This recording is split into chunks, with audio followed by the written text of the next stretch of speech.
Olá, família! Mais um momento do Projeto CEA em Casa.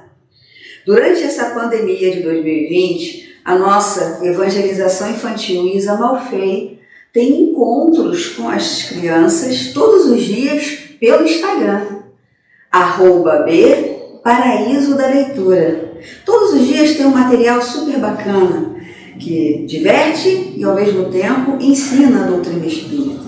E aos sábados, às 15 horas, sempre temos uma live.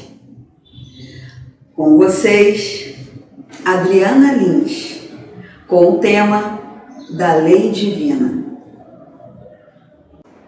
Olá, amigos do Centro Espírita Humildade e Amor. Estou muito feliz e grata por mais uma vez estar participando do projeto CEA em Casa. E hoje nós vamos falar do tema A Lei Divina. Nós podemos observar que esse tema, ele sempre é citado nas palestras e nos estudos espíritas. É um tema recorrente em todos esses assuntos que envolvem a questão do espírito, da imortalidade da alma. E nós vamos encontrar esse tema na parte 3ª do Livro dos Espíritos, que se refere às leis morais. Está no capítulo 1, da lei divina ou natural. E consta na pergunta 614, a seguinte pergunta: que se deve entender por lei natural? E os espíritos respondem: a lei natural é a lei de Deus, é a única verdadeira para a felicidade do homem. Indica-lhe o que deve fazer ou deixar de fazer, e ele só é infeliz quando dela se afasta. Então, a lei natural, ela é uma lei organizadora, ordenadora de tudo que existe no universo. Essa lei, ela revela a suprema inteligência que age sobre a natureza, sobre tudo que existe no universo, É uma lei que nos mostra harmonia, perfeição, equilíbrio e ordem. Isso tudo vem dessa lei, que também no Livro dos Espíritos diz que é uma lei eterna e imutável, assim como o próprio Deus. Então, quando nós pensamos na lei divina ou natural, nós estamos nos referindo a tudo que rege o mundo visível e o mundo invisível, o mundo material e o mundo moral, que é o que nos envolve, tanto na nossa vida encarnado como na pátria espiritual.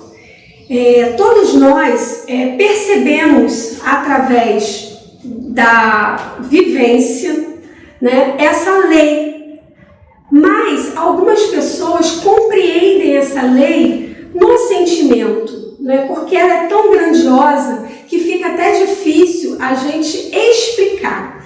Mas como ela vem, tudo vem de Deus, essa lei também vem de Deus, e ela demonstra essa inteligência suprema, que no Livro dos Espíritos também diz, causa primária de todas as coisas. Então, algumas pessoas percebem essa lei na natureza, na forma perfeita que age sobre a natureza, nesse equilíbrio em tudo que envolve a natureza.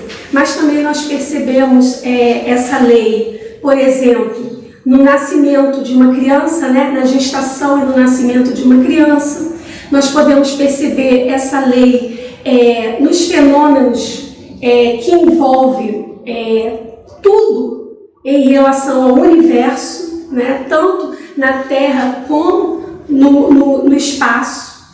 E nós também podemos perceber essa lei, por exemplo, quando você estuda as leis naturais da física, química, matemática. Então nós estamos envolvidos nessa lei tanto na natureza como no corpo e como no espírito.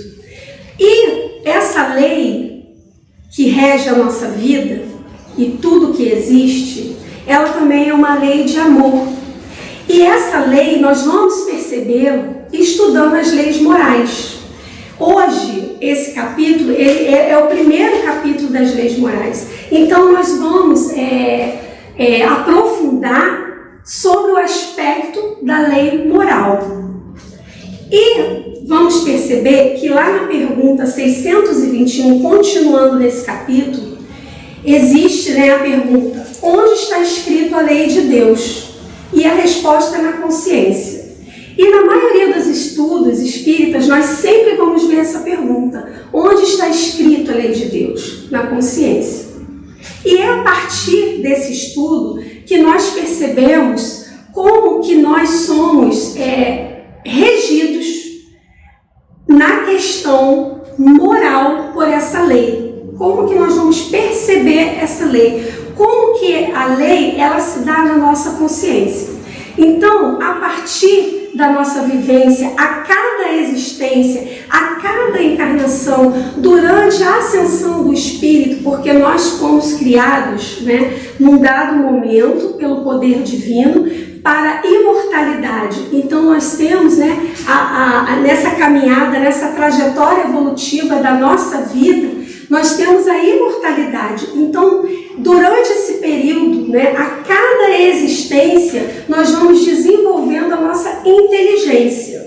E a partir do desenvolvimento da nossa inteligência, nós vamos cada vez mais acessando a nossa consciência, ou seja, tomando ciência dessa lei de Deus, dessa lei divina em nossa vida. E a partir disso, nós vamos tanto desenvolvendo o bem, quanto também vamos praticando o mal quando nos equivocamos. Por que equivocamos? Porque quando nós estamos encarnados, nós nos distanciamos, no Livro dos Espíritos diz que a gente só é infeliz, quando dela se afasta. Por quê? Quando nós buscamos a felicidade em questões que envolvem a transitoriedade do mundo material, nós estamos nos afastando dessa lei.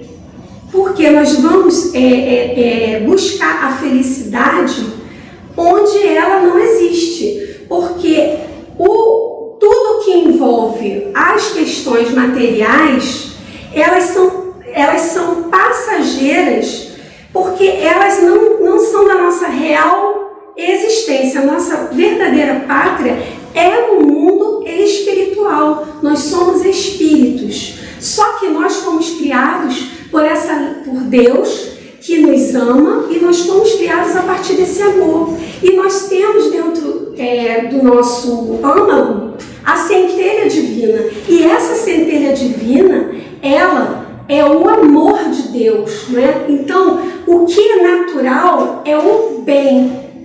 Quando nós nos distanciamos dessa lei, nós acabamos nos envolvendo com a questão do mal. E como que isso acontece? Através do esquecimento da lei, através do desprezo dessa lei, Então nós vamos dando vazão ao nosso orgulho, ao nosso egoísmo, e aí vamos nos distanciando dessa lei. É uma questão de amadurecimento espiritual. Então, a cada existência, conforme vamos desenvolvendo a nossa inteligência, a gente pode ir amadurecendo espiritualmente.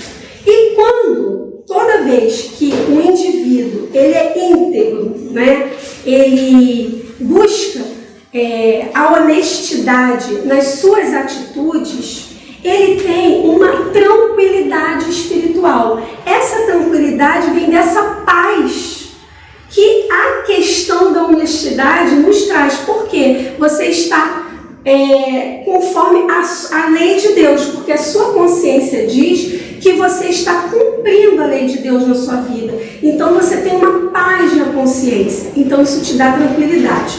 Toda vez que nós usamos recursos desonestos, recursos que nos afastam dessa lei, nós entramos na questão da instabilidade, da intranquilidade, da perturbação, da inquietação. Só que devido às faltas que nós vamos cometendo e devido ao envolvimento que nós vamos tendo com as questões transitórias da vida, nós acabamos por optar por adormecer a questão dessa consciência. A gente meio que diz assim, não, eu não vou pensar nisso, então eu vou deixar isso de lado. E aí nós vamos seguindo, dando vazão a essas questões, né, do nosso egoísmo, do nosso orgulho, e vamos nos afastando da lei de Deus. Só que o fato de estarmos deixando adormecido essas questões, não quer dizer que elas não existam, porque tudo está registrado na consciência, né? Como a lei de Deus está na nossa consciência, nós registramos tudo, tanto os atos que nos levam à construção do bem, quanto aquelas atitudes que nos levam a atitudes envolvendo o mal. Fica registrado na nossa consciência. E aí, quando estamos encarnados e adormecemos essas questões, nós não conseguimos fazer isso quando nós retornamos para a pátria espiritual, que é no momento em que nós não temos mais o corpo físico. A partir do momento que nós estamos no plano espiritual e não temos o corpo físico, a consciência fica latente. E daí é que nós vemos tantos relatos nos livros psicografados e também nas reuniões mediúnicas onde os espíritos se comunicam e vêm dizendo suas questões, né, seus problemas, o que eles encontram quando eles chegam na parte espiritual, que é o quê? Ele lida exatamente com a sua consciência, ou seja, com tudo que ele não cumpriu, com as faltas, né? Com tudo que ele se afastou da lei de Deus. E aí a consciência, ela aflora, e aí vem o sofrimento, a constatação que que o indivíduo ele cometeu faltas graves, que tem consequências que é da lei, a lei de causa e efeito. Então nós não temos como escapar disso, né? Então a cada existência nós vamos registrando na nossa consciência as nossas atitudes, os nossos atos. E aí nós vamos compreender a questão da consciência, a importância da consciência e da lei de Deus na nossa consciência, no livro Depois da Morte, no capítulo 9. Nesse livro, Leon Denis, ele nos fala da consciência da seguinte forma: a consciência mostra em nós, esse O é Deus ou a lei de Deus. Então, a consciência mostra a lei de Deus em nós. O sentimento do dever é do bem. É o ideal moral para onde tendem as faculdades do espírito. O dever ordena imperiosamente, impõe-se. Sua voz domina todas as potências da alma. Então, por mais que nós tenhamos adormecido a nossa consciência quanto questões, quanto faltas que nós cometemos, isso fica adormecido por um tempo, não é? Então, porque é da lei, é natural que o sentimento de dever esteja dentro do âmago, né? Ou seja, as potências da alma. Faz parte da nossa alma a busca pelo dever. Então, conforme nós vamos, né, esquecendo esse dever, menosprezando os compromissos que nós temos na nossa existência, cometendo faltas repetidas de questões que nós não conseguimos superar, acontece o mecanismo dessas leis. Ou seja, tem uma hora que a consciência ela vai nos mostrar esse erro. E aí acontece, na maioria das vezes, o remorso e a culpa, que faz parte desse processo, né? É o entendimento. Se você não consegue entender isso de uma forma durante a sua existência na Terra, durante o período que você está encarnado, ou mesmo se você se dá conta disso, em algum momento isso vai aparecer como uma dor. E no livro do Depois da Morte, ele diz que a dor despertamento é uma dor que desperta o espírito, né, para o caminho correto. E aí essa dor de despertamento, ela faz com que você tenha a necessidade do reajuste. Então, nesse processo, você passa pela menosprezar a sua consciência, depois você tem o remorso e a culpa, que não te leva a produzir algo, mas aí tem a necessidade do reajuste. Na necessidade do reajuste, acontece o que no livro Pensamento e Vida, capítulo 21, né, Emmanuel nos diz. Surge então para nós o inexorável constrangimento, a luta maior, que podemos nomear como sendo dever regeneração, ou seja, é o momento em que o espírito ele compreende que ele precisa reajustar todas as suas faltas. Como nós temos uma vontade frágil, né, nós temos, devido a essas questões, quando nós estamos encarnados, nós temos muita facilidade em nos perder nisso. Na bondade de Deus, no amor infinito de Deus, nós temos o modelo ideal para a humanidade, que foi Jesus. Está na pergunta 625. Então, para nos ajudar a encontrar esse caminho, né, o melhor caminho para estar de acordo com a lei de Deus, nós tivemos o exemplo de Jesus. Nós temos o exemplo de Jesus.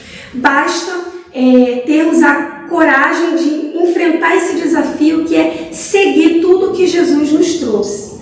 Jesus disse: eu sou o pão da vida, eu sou a porta, eu sou o caminho, eu sou o bom pastor. Tudo que Jesus trouxe para a humanidade é o caminho reto desse dever, né? Esse dever, o bem, é a regra imutável dessa lei, né? Então todos nós estamos neste caminho, mas nós temos que nos esforçar. Para finalizar, no livro O Evangelho segundo o Espiritismo, no capítulo 28, existe, nesse capítulo foi separado a coletânea de preces espíritas. E nesse capítulo, os espíritos orientaram que a primeira prece seja a que Jesus ensinou, que é a oração dominical. Nesse capítulo você vai ver que cada frase da oração dominical, os espíritos estão desenvolvendo cada ideia, cada sentido dessa frase, de cada frase dessa oração. Foi a oração que Jesus nos trouxe, né? E aí os espíritos dizem que, devido à sua forma simples, a maioria de nós acaba escapando o sentido de tudo que Jesus falou nessa prece. Os espíritos dizem que a forma não é nada, o pensamento é tudo. Então não existe uma fórmula de prece, né? Mas é muito importante essa oração que foi ensinada por Jesus, porque ela nos mostra o resumo desse caminho reto, do cumprimento desse dever em relação às leis de Deus. Então eu vou terminar, né, dizendo o que os espíritos falam da oração dominical. E você, se você já conhece, releia. É muito lindo tudo que está escrito ali sobre cada frase. Relembrar, né?